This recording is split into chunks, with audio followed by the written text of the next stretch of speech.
Hi friends, this is Doug Reeves broadcasting from Boston. We're going to start in about 2 minutes, but in order to make sure that we have a flawless webinar, it would really help me if you would use the question function to let me know that you have good audio and video. So if you'll just let me know that you can hear me and see me, and if you had to choose one of those, you're probably better off with just hearing me. So use the question function, please, and let me know how we're doing.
Well, hi friends. Welcome to our webinar on grading and homework, two of the most emotional subjects in education.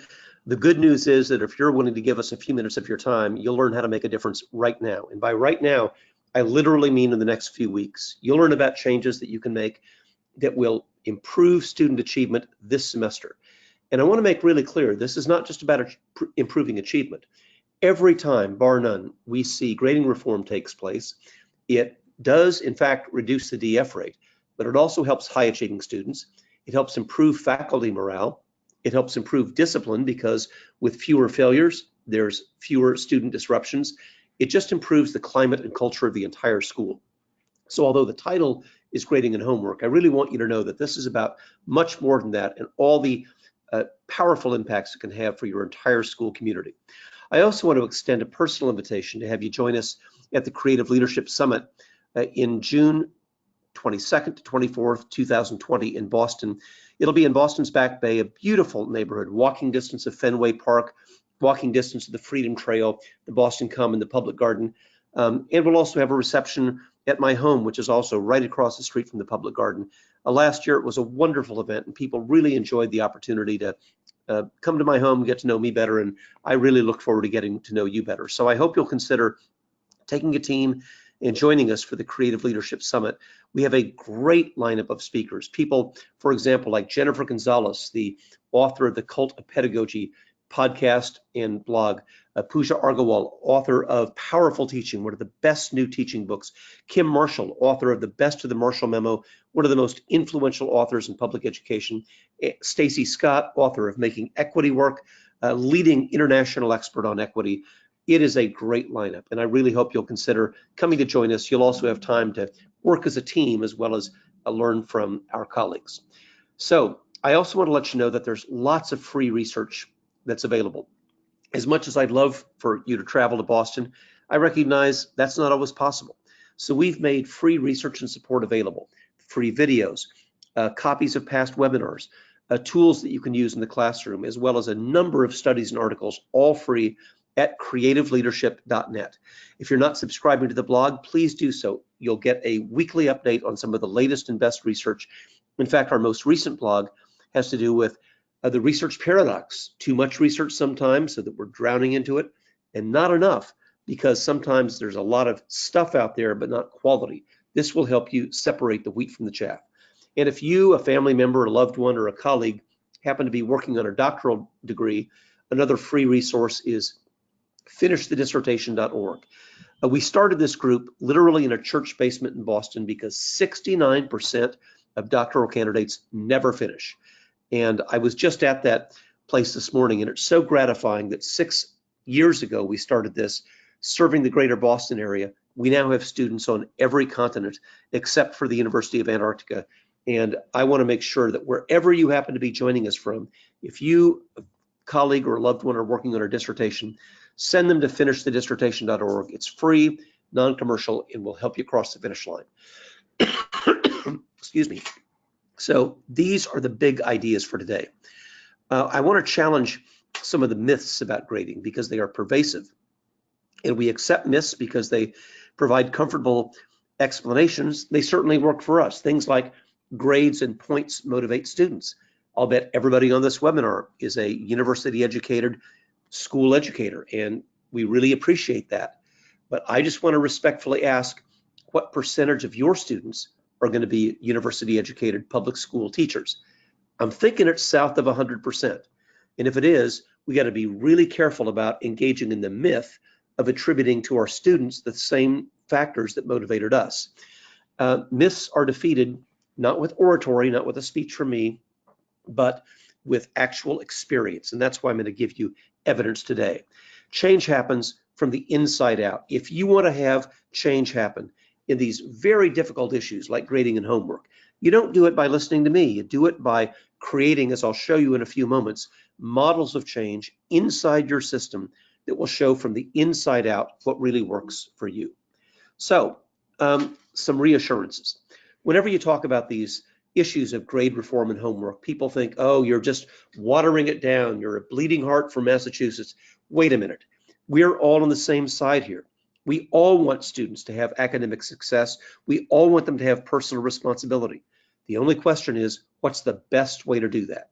And if the best way to do that with personal responsibility and academic success were threats of damnation and fire and brimstone and F's and zeros, then you ought to be able to tell me that all the work is being turned in on time and you've got the best year you've ever had. But friends, I've traveled to 50 states and 30 countries, and that's not what I'm hearing anywhere. Kids are still late. They're still not getting stuff done. So the threat of F's and zeros and all that other stuff isn't working. We all want student success and failure to reflect their actual work and not home factors or sympathy. We want it to be accurate. So this is what this seminar is all about. And I want to tell you, you can make a difference right now and still do most of what you're doing right now. For example, I know you've probably been to conferences where people say, wouldn't the world be a better place if you just got rid of A, B, C, D, F grades? You know, maybe your world would, or maybe if you get rid of them, your superintendent will get fired. So I'm not going to ask you to do that. You can still have A, B, C, D, F grades and have a better system. You can still have traditional GPAs and do it on a rational 0 to 4-point scale, as we've done for most of the 400 years of public school history in the United States, indeed around the world. You'll still have transcripts. You'll still have academic honors. You'll still have IEPs. So whenever you think about changing, it's really important to talk about what doesn't change. And the fact that you'll still have letter grades, you'll still have GPAs, you'll still have transcripts, still have academic honors, still have IEPs. It's really important that you tell people about what does not change. Now, the gold standard in grading practices are when grades are part of a feedback system. They're not the only feedback. You know, we all know that the best feedback is what happens minute to minute, hour to hour, day to day. It's not what happens 9 weeks or 18 weeks later. So grades are just a piece of the feedback system, and they're so clear that students can predict their own grades. My friend John Hattie has done extensive research on this, and along with collective efficacy of teachers, notes that feedback is a very powerful influence on student performance, but it's only powerful if kids understand it. And one index of the degree to which they understand your system is, can they predict their own grade? Sometimes they can. Oftentimes, when I ask students, how did you get that grade? The honest answer is, I don't know, or he liked me, or she didn't like me. We've got to get past that ambiguity.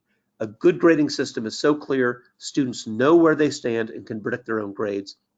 And of course, they've got to be consistent with external assessments. I grieve when I hear, as I did just a few weeks ago, about students in advanced placement classes or they're getting 4s and 5s, the highest scores you can get on an advanced placement class, and getting a D in the class for missing work. And all I can say in that scenario is whatever they're missing obviously was pretty irrelevant if they could make a 4 or 5 on the exam. Conversely, I equally grieve when I see students who are getting 1s and 2s, clearly not proficient on external assessments, and yet they're getting honor roll grades in the class. They're being rewarded for things that are also not relevant. That's the sucker punch that I think too often happens.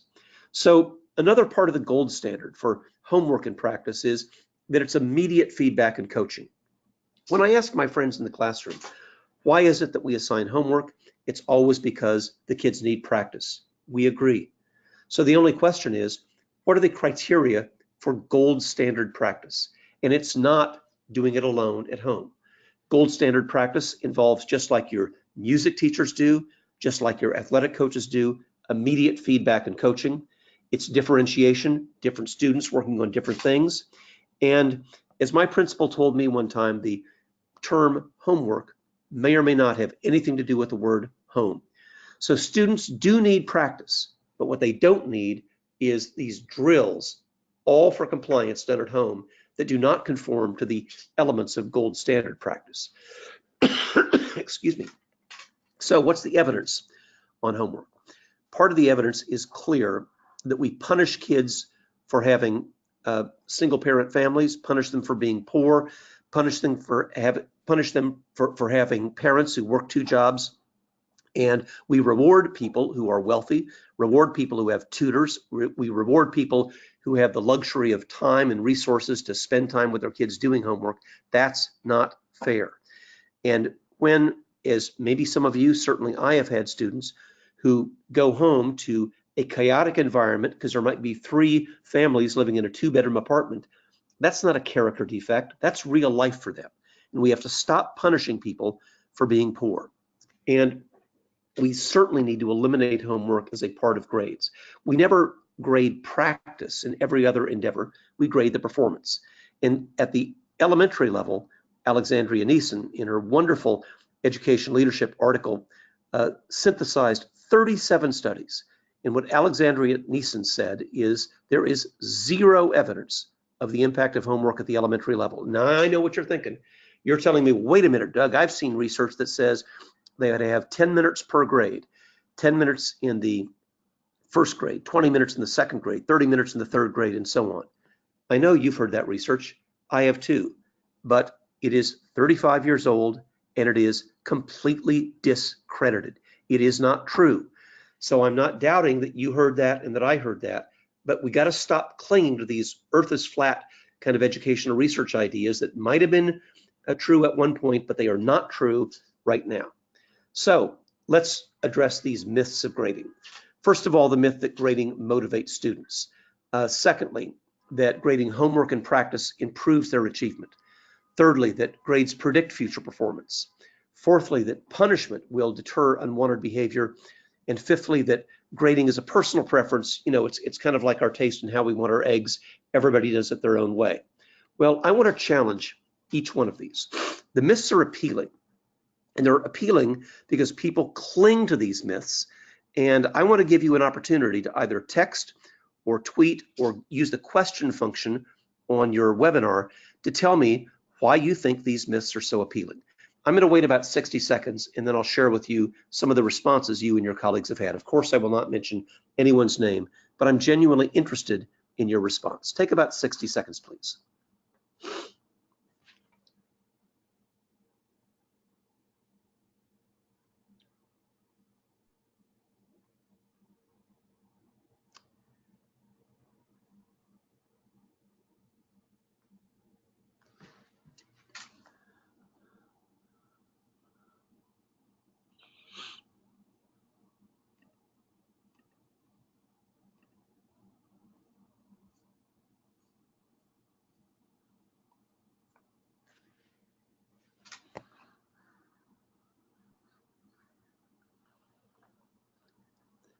And I'll just scroll through the myths again while you're thinking here.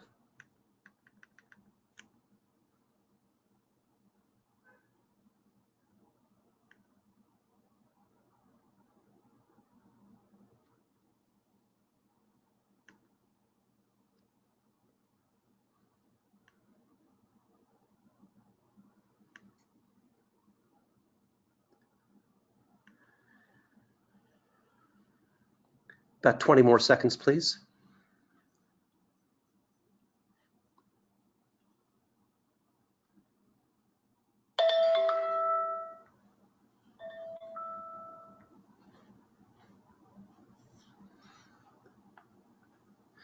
So I've had a number of different calls come in, and I really appreciate the thoughtful responses that you've had.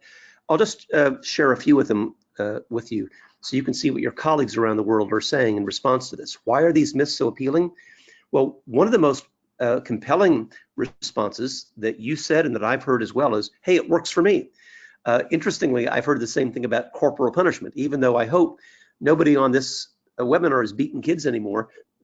Whenever I've said, you know, there's a lot of evidence that says corporal punishment doesn't work, I'll have people come up at the break and say, well, it worked for me, worked for my family. And, you know, I suppose that's okay in the confines of your own home, but for goodness sake, don't beat kids at school, and don't buy these myths about grading at school.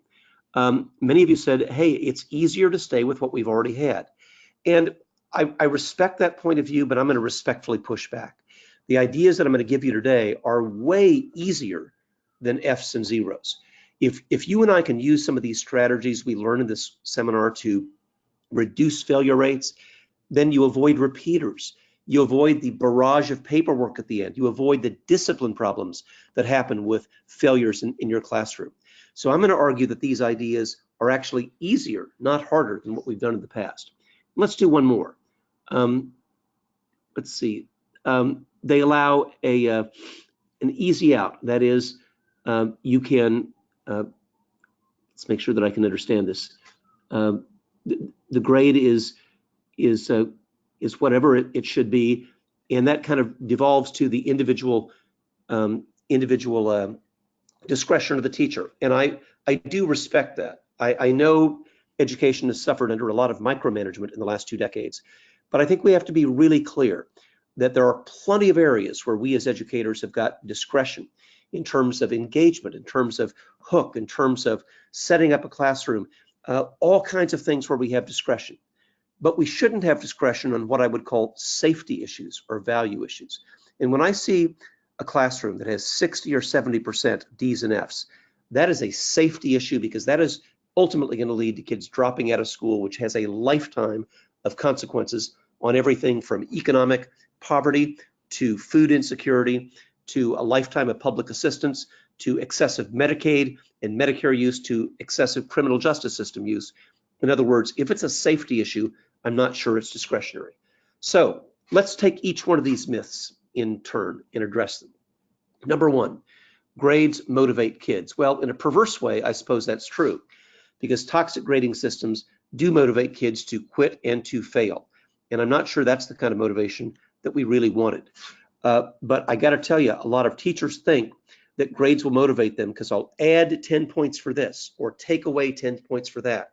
It's not true. Indeed, in the words of some educators who have implemented the ideas that we'll talk about today, they told me that when they stopped using points as a motivator and started focusing on learning, they said the whole conversation with students changed from points to learning. And so if we really want to have motivation, let's dispense with the idea that everybody in our class is trying to get those extra 10 points or avoid the punishment of 10 points. It just doesn't work. Myth number two, grading homework and practice will improve student achievement. Well, I suppose that's true only if by achievement you mean doing what they already know how to do. Let's face it, there's only 2 types of homework: stuff kids already know how to do, which is crashingly boring, or things that they don't know how to do, which is incredibly frustrating. And the kind of motivation that happens from that, either frustration or boredom, is not exactly what we're trying to pursue. We don't grade homework. What we ought to grade is the final process and give students credit for the struggle that happens. Envision this scenario.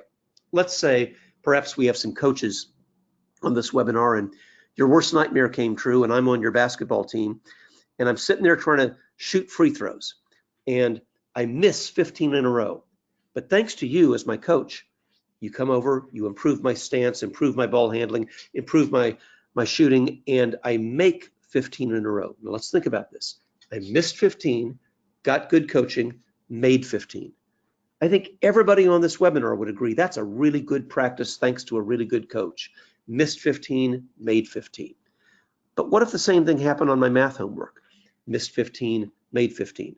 We'd call that a 50% on the homework and a solid F. In other words, we punish the struggle and we don't reward the perseverance, all those very things that we say that we value.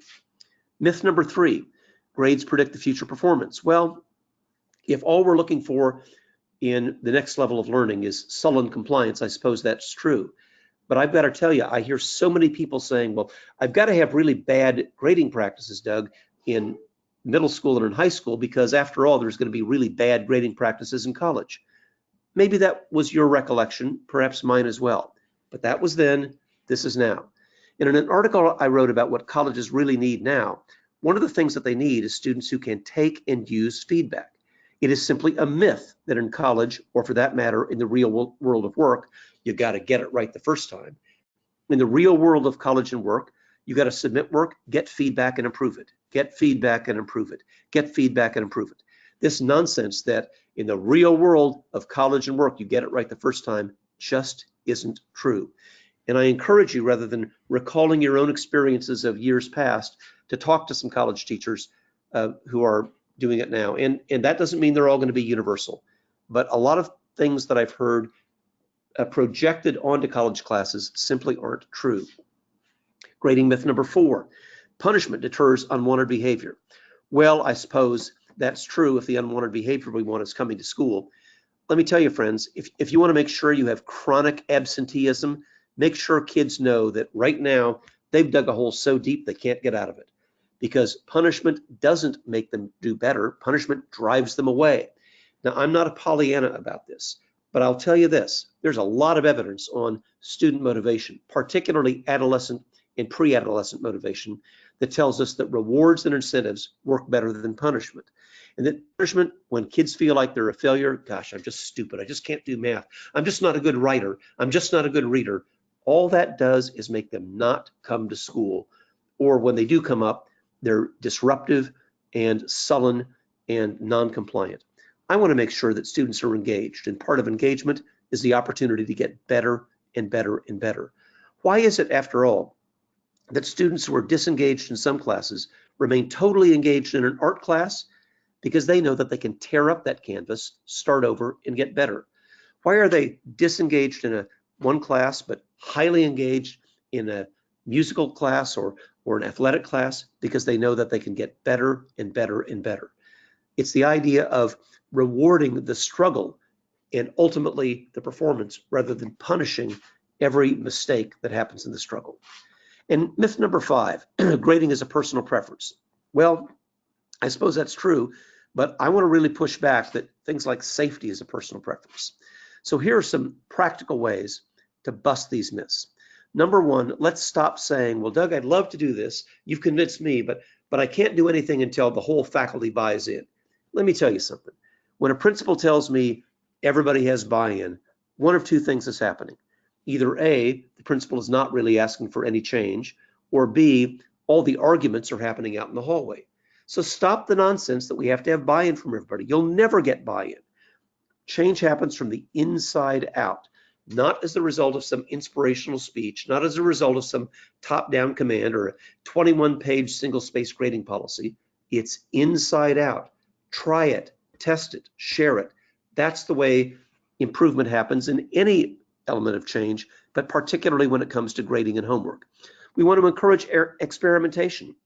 When I go into school, I'm not asking for buy-in. I'm asking for a fair trial. What would happen if we don't grade homework? We'll know in a matter of 9 weeks. If it really means that everything's just going to go to heck in a handbasket, I guess we'll find that out. I got to tell you, friends, I've never seen it. When people try reforms like not grading homework, like the 4-point scale, then all of a sudden, in a very short period of time, they have better climate, better culture, fewer failures, better engagement. It just makes for a better experience. And I could say that till I'm blue in the face. But what really persuades people is when you have colleagues showing that it works in your own school. Don't wait for buy-in. And the best way to display these results is with the science fair. The best idea you can take away from today's seminar is the science fair for adults. Simple 3-panel displays. And by simple, I really mean simple. No PowerPoint, no glitter, no dissertations. Just a simple 3-panel display which says, here's my challenge, here's my intervention, here's my results. Let me illustrate with some examples. These are things that I've seen around the country that I just took some pictures of, and I'll blow these up in just a minute so you can see some examples of exactly what your colleagues across the country are doing. Challenge, intervention, results. Challenge, intervention, results. They use some different language, but it's all the same format. So here are some examples. In one school, they had a dramatic improvement in both GPA as well as students participating in intervention programs. You can see that success, which was the name of the intervention class, participation dropped from 69 to 30, more than a 50% reduction. The number of teachers who had 20 or more students with a DNF fell from 10 to 5, a 50% drop. The average size of their intervention classes dropped dramatically from 13.2 to 9.3 students. And they had students who were earlier in their intervention classes, and they have not returned this time of year. Now this is so important because when you drop the number of D's and F's, and we find that it really works, it has this flywheel effect where kids get better and better and better. So it takes some work up front, but you don't wait for summer school, you don't wait for Saturday school, you don't even wait for after school. This intervention happened right in the middle of the school day. And the essential elements that happened at Mountain House and has happened around the country is that they focused on actual learning. And I've heard this refrain again and again in other districts. It's not what Andy Hargraves calls schoolmanship, that is playing the game. It's about demonstrating real learning.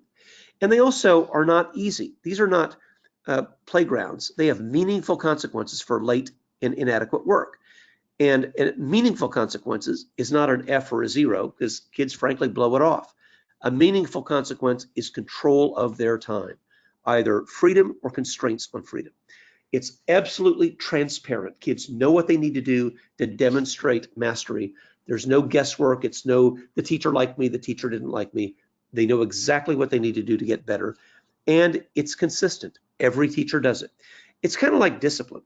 If you want to have a good discipline program in your school, it doesn't work when 6 periods a day, there's 6 different discipline policies. We all agree about headphones, about running in the hallways, about, for that matter, vaping in the boys' room. We all agree on what the rules of the game are. Here's another example. At Sanji High School in San Bernardino, I love this school and I love watching these great teachers at work, but they had too many D's and F's in 9th grade. They went to a 4-point scale, very simple. A is a 4, B is a 3, C is a 2, D is a 1. They stopped grading homework, and what happened? They had a dramatic reduction in D's and F's, and what's really interesting, their final exam scores actually got better.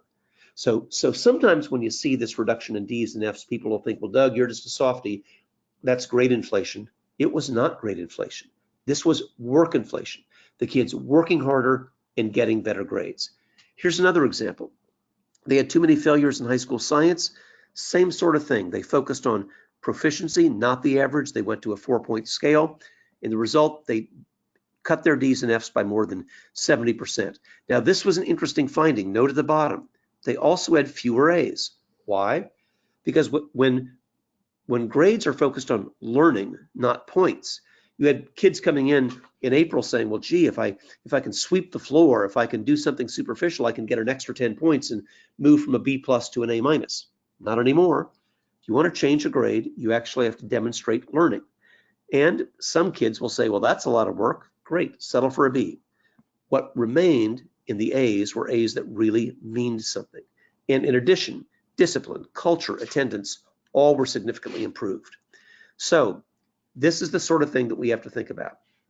Of all the things that we do to give feedback, the feedback that teachers, students, and parents notice most is grading. It's a principal source of feedback, but certainly not the only source that's out there.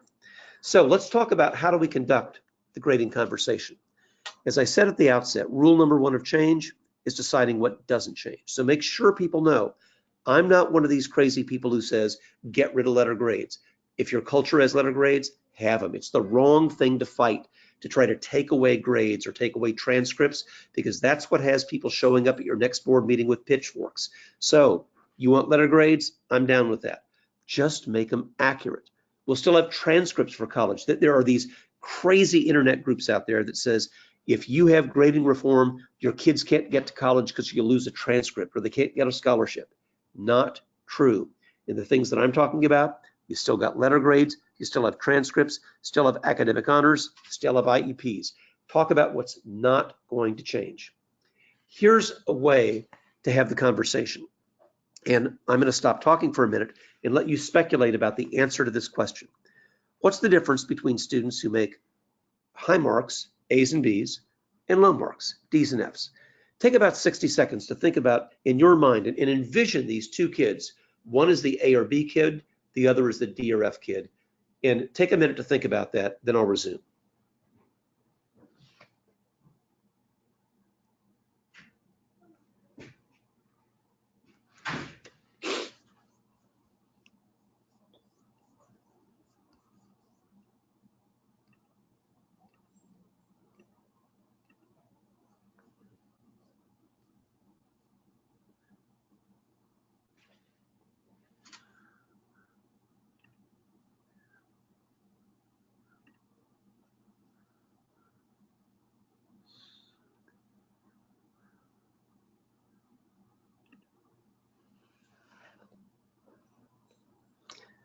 About 20 more seconds, please.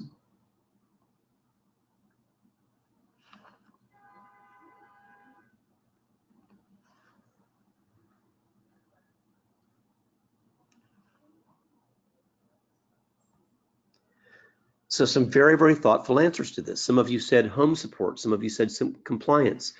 Some of you said they have an effective model, effective teaching, effective feedback. All those sorts of things do explain what accounts for the difference between A's and B's and D's and F's. And if you do this with your faculty, let them go on. Get about 20 or 30 ideas on the board, all the differences between A and B and D and F. And once they've done that, here's the exercise I want you to do. Ask them to look at these grades that you see before you and calculate the final exam. And by the way, I'll make sure that everybody has an opportunity to get these slides so you don't have to frantically write these down. But this is not an atypical profile. The kids started early with a C and on some homework, missed the MA as they missed an assignment, did okay in the midterm, got better a little bit, then missed another assignment, but finished pretty strong with a B in a quiz and an A in the final. What's the final grade? And if you'll let people, now I got to tell you, when you do this, please make it safe for people. I always do this anonymously. I never ask people to raise their hand. So depending on the size of your group, have them write down their final grade, put it in a hat anonymously. Sometime I'll have them text me if they know that their anonymity will be trusted, but let everybody in the room put what their final grade is in the hat. And once they do that, here's what'll happen. I've done this with more than 10,000 teachers and administrators around the world. A minute ago, we said the difference between the A and B student and the D and F student was home support, compliance, effective instruction, good feedback, parents, all that sort of stuff, and they all sounded like reasonable hypotheses. But look at this chart. It's the same student with the same home support, the same compliance, the same instruction, the same parents, the same everything. And it might have been an A, a B, a C, a D, or an F. The difference between A and B and D and F wasn't any of those things we said a minute ago. The difference is the individual grading systems of the teachers. It's not fair, friends. It's as if every time there was an away football game, the shape of the ball, the dimensions of the field, the rules of the game, and what the officials thought was fair and not fair all changed. Can you imagine if every time your students went to an away game, the rules changed? What would happen? They'd stop playing the game. And that is exactly what happens when 6, 7, 8 periods during the day, everybody has a different system. It's not fair. It's wildly inconsistent. And to my elementary colleagues listening in, you've heard the plaintive cry from kids, that's not fair, so have I. Students have, at every age, an intuitive sense of what's fair and what isn't, and we have an obligation to do better than this, because this chart you're looking at here is the very definition of unfairness. So what can we do to make this better? Number one, The number one cause of D's and F's is missing work. You know, it's interesting. I oftentimes ask my colleagues in the classroom, what's the number one cause of failure? They will say attendance or bad behavior. And I don't doubt that attendance and bad behavior accounts for some of that, but I actually analyzed transcripts this past summer by a 20-to-1 ratio, 20-to-1, 20-to-1. The cause of D's and F's was missing work. That's the 20. Now there is the 1 for attendance and behavior, but the overwhelming cause of D's and F's is missing work. So they still want the work done, but they changed the consequence from F's and zeros to getting the work done. They got rid of the average. Friends, we teach our 4th and 5th graders in this country about mean, median, and mode. Why? Because if LeBron James moved to your community, the average income would go up. But your 4th and 5th graders know that would not be an accurate representation of the income of your community. Similarly, our best days as educators are when students struggle, and then break through. And if we want to honor that breakthrough, why in the world would we punish the struggle? Or at the end of the semester say, happy for the breakthrough, kid, but I'm still going to punish you for what you did 3 months ago.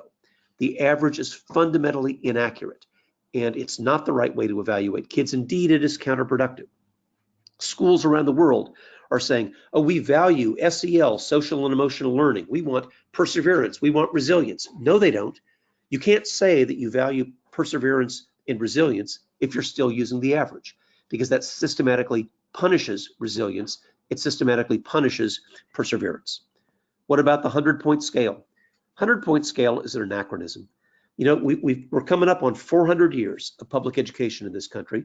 For 300 of the 400 years, we used a 4-point scale, A, B, C, D, F. If you really look at the history of grading back to the 1600s and 1700s, sometimes it was 3 points, sometimes 4 points, sometimes 9 points.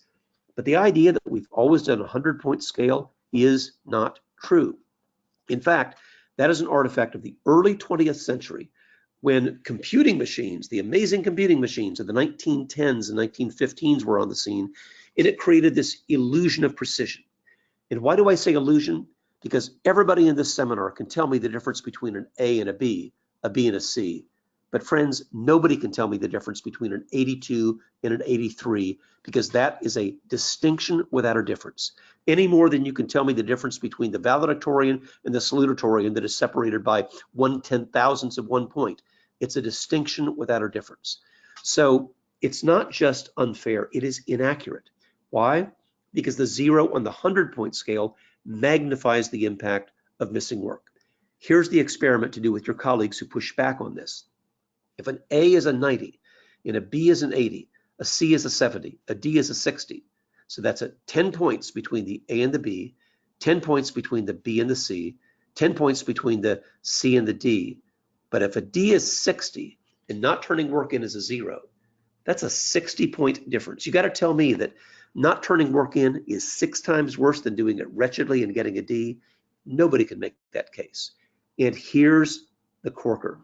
If you went back to the old-fashioned, probably the way that you do your GPAs now anyway, A is a 4, B is a 3, C is a 2, D is a 1, F is a 0, that's a 1-point interval between each one of those.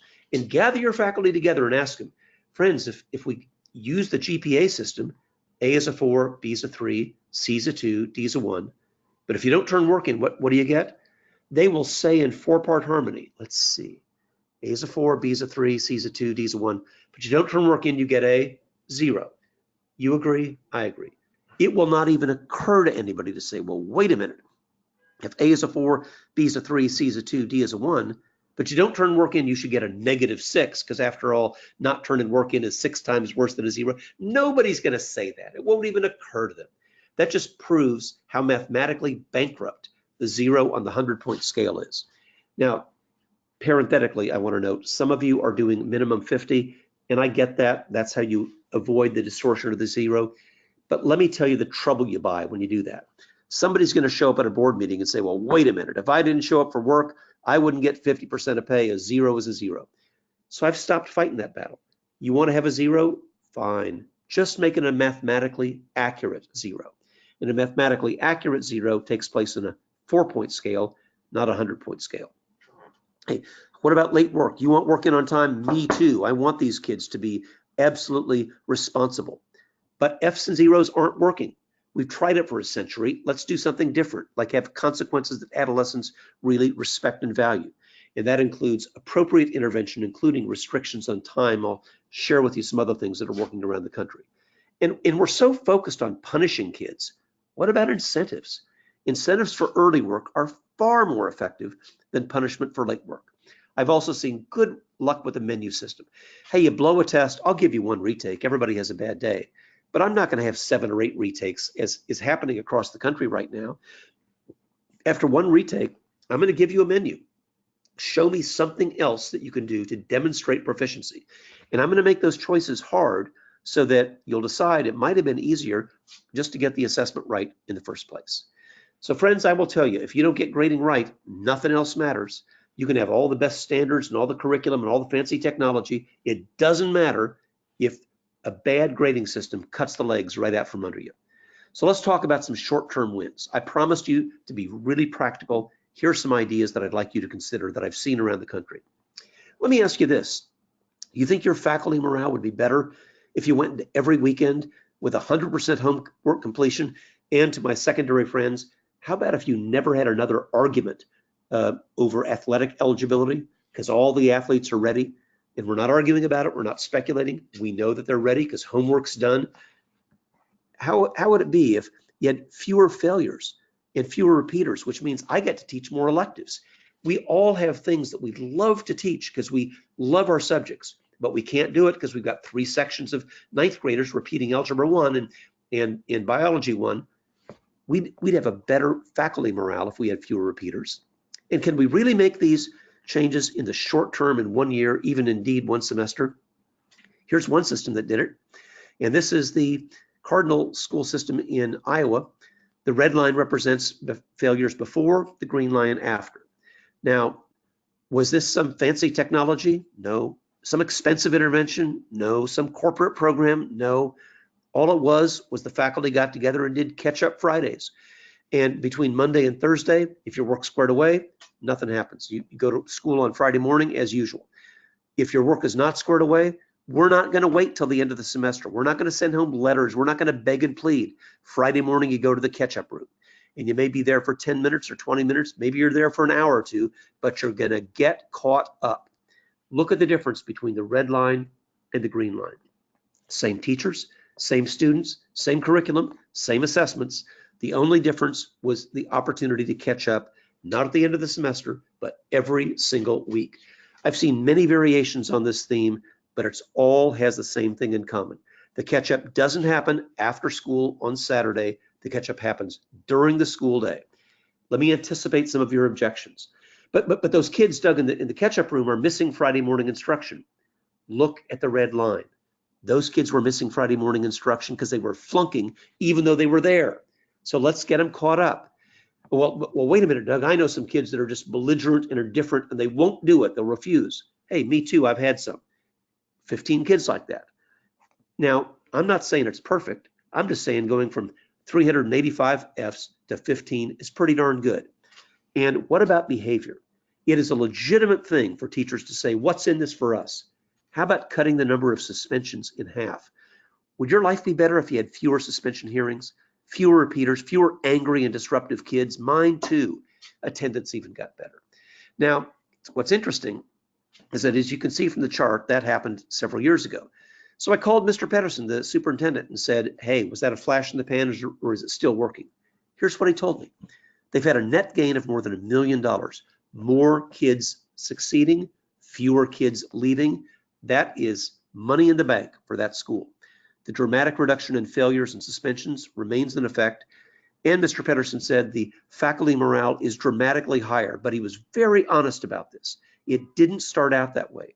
People doubted. They didn't believe it. In fact, they were against it. They thought, gee, Joel, you're just suborning bad work ethic. And so he didn't ask for buy-in.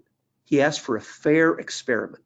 And once the fair experiment happened, then people could say, gee, I guess this works after all. So I respect skepticism. Don't expect everybody to buy in, but do expect them to give these ideas a fair try. So here are some practical ideas that will help you right now. You can keep your traditional grades, but just use the old-fashioned A is a 4, B is a 3, C is a 2, D is a 1, F is a 0. You don't need the 100-point scale. And besides, it's just the illusion. In fact, I would argue to my fellow math teachers that the 100-point scales encourages bad behavior. I grieve when somebody smiles at a 70% in a C or an 80% in a B. That is not proficient. Shoot, 80% is a B and you're on the honor roll and you're missing 20% of my math content. The 100-point scale discourages good proficiency and encourages mediocrity, and we ought to put a stop to it. Get rid of the averages. I trust your professional judgment to say, how are students performing at the time the grade is given? An effective grading policy is not about the average, it's about identifying the level of proficiency at the time the grade is awarded. Minimize or eliminate grading of homework. I know high school classes and college classes that no longer weight homework. Kids can practice if they want, but most practice happens actually during the class. And think about the early final exam. And if you want to try something right now that'll save you some time and aggravation this semester, try the early final exam. And I've seen schools do this, and when they offer the early final exam, they get their incentives right. Because if you get an A or a B in the early final exam, you just earn yourself 10 days of freedom. And if you get a C, D, or F, I'm going to give you feedback for improved performance. That makes it easier for the teachers and dramatically improves the success rate. Now, there's many variations on this theme. I talked about the catch-up solution. Other schools have used red, yellow, green. That's also a every Monday morning. If you're green, you're golden. If you're yellow, a couple of missing assignments, that may mean that I want to look at your backpack or check out to make sure that you're ready to come to class. If you're red, you're in danger of losing credit. That means I'm going to make sure that I look at your assignment notebook, that I look in your backpack, that I talk to you about what do we need to do to get you back on track. Now that red, yellow, green system isn't perfect, but I will tell you, in a school of about 1,700 kids, it reduced in one semester the student failure rate by more than 180 students. The quiet table at lunch is what some schools use to just give kids 30 minutes of quiet to get stuff done. And just a couple of footnotes, people will say, well, wait a minute, that's not nearly enough time to catch up. Yes, it is. That's 2.5 hours a week. And when kids bellyache, oh, I've got 5 hours of homework. No, they don't. The reason they have 5 hours of homework is that they do a minute of homework and 5 minutes of FaceTime, and a minute of homework and 10 minutes of Pinterest or whatever the social media platform of the day is. At the quiet table, they actually get work done. In fact, what's interesting is that we've had students volunteer to sit at the quiet table because they too want to get work done during the day. Indeed, in one school, they had to move it to the quiet room where students, both those required and those volunteers, could have a quiet, technology-free zone to get work done. Coach's Corner had students get work done literally on the gym floor, not designed for comfort, in order to get stuff done. What all these things have in common is the right kind of consequence for missing work. So let's talk about the tough stuff. And I'm going to give you time for questions here in just a couple of minutes. But cheating and plagiarism, it's at a 20-year high. And I've got kids who have signed honor codes.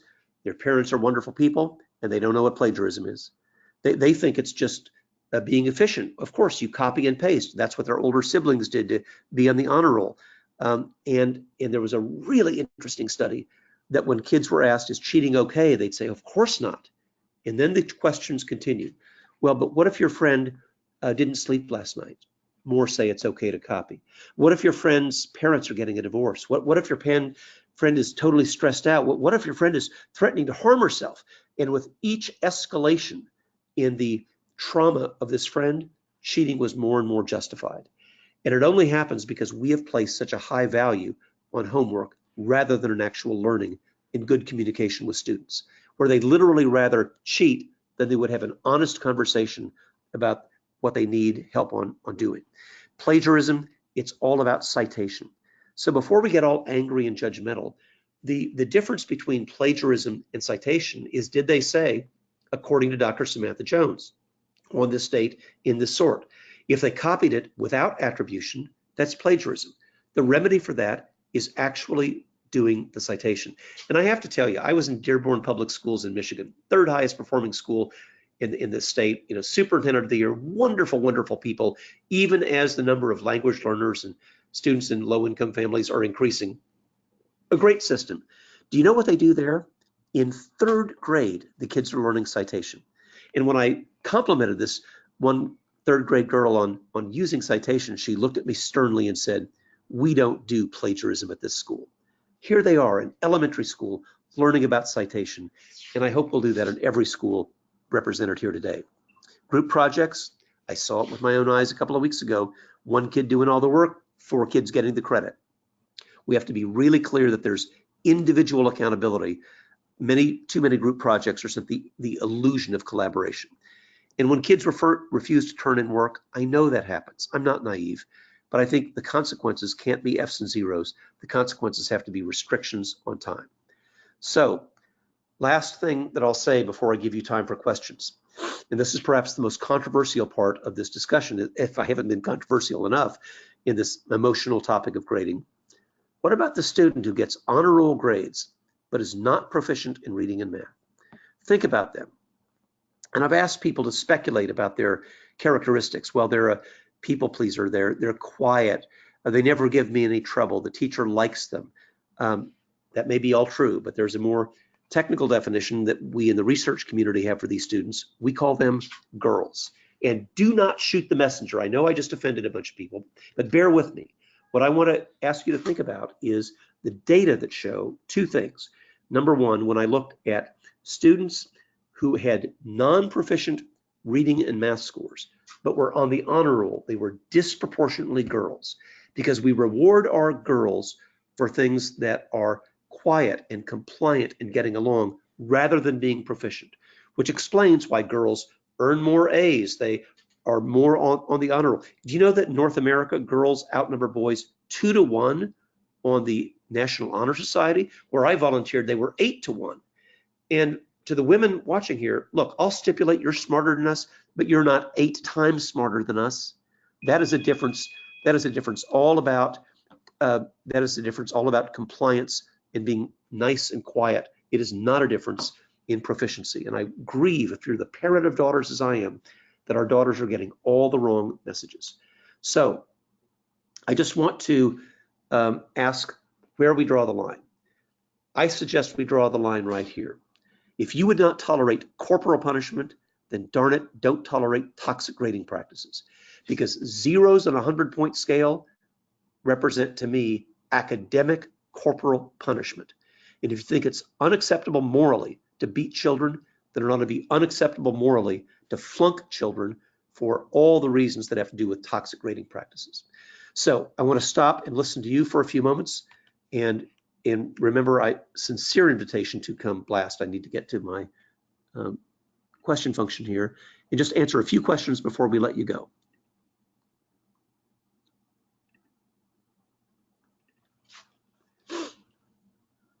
Here's a really important one.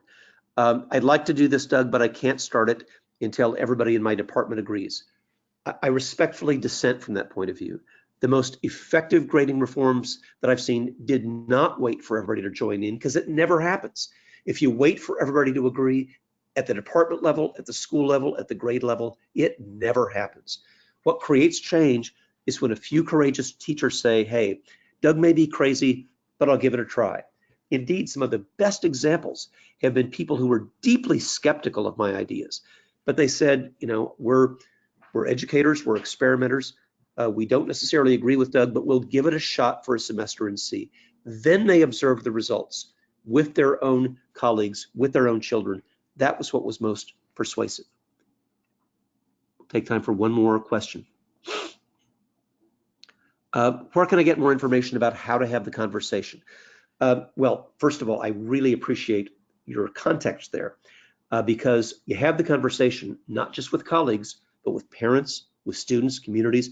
When I go to schools, I always request, if you'll allow me, to have a meeting the evening before I talk to the faculty, to talk to parents, talk to community members, talk to the skeptics, talk to student leaders who say, hey, it's working fine for me right now. Why should we change anything? And so to have a respectful dialogue with the skeptics, including skeptics in the community, parents and students, that's what we do before we speak to teachers. Because I can promise you, if you don't do that, the first thing you're going to hear from faculty skeptics is, yeah, I believe it, Doug, but the parents won't buy it, the students won't buy it, the board won't buy it. So talk to the community first.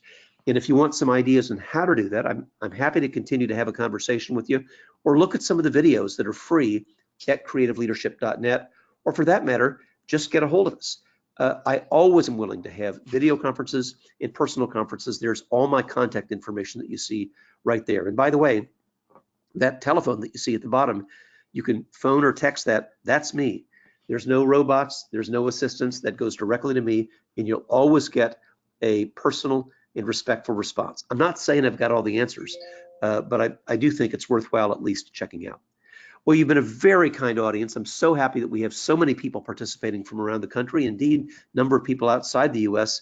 And so I'll just say, if you're listening from Europe, bonsoir, bedtime. If you're listening from Asia, go to bed. It's too early in the morning, and get some rest.